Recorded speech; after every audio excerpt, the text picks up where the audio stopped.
చదువుకునే ప్రతి ఒక్కడికి చెప్తున్నా, 10th కానీ ఇంటర్ కానీ డిగ్రీ కానీ ఏదైనా కానీ ఏముందిలే ఎలాగోలా మెల్లగా పాస్ అయిపోవచ్చు, 60%తో పాస్ అయిపోతే చాలు, ఎమ్మటే ఇంకేముంది తర్వాత చిన్న గట్ట ఒకట బతికొచ్చు అంటే అసలు వేస్ట్.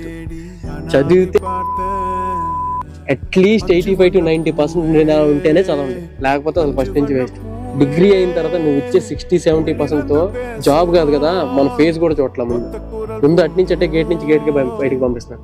సో చదవాలని ఇంటెన్షన్ ఉంటే గట్టిగా చదవాలి, లేకపోతే ఎందుకు పని. మేము బ్యాక్ బెంచర్స్ కురుమ్రా మా ఇష్టం రా అన్నాను కదా, మేము అలా చేసి వచ్చినామే. అలా చేసేప్పుడు సార్ ఒక జాబ్ ఉంటే ఉంది సార్ ప్లీజ్ సార్ అని అలా అడుక్కోండి. చదివేవాడు గట్టిగా చదివితే ఉపయోగం ఉంటుంది, మెచ్యూరిటీ అన్ని బాగుంటాయి. లేట్గా రిలీజ్ అవ్వడం వల్ల ఉపయోగం ఉండదు.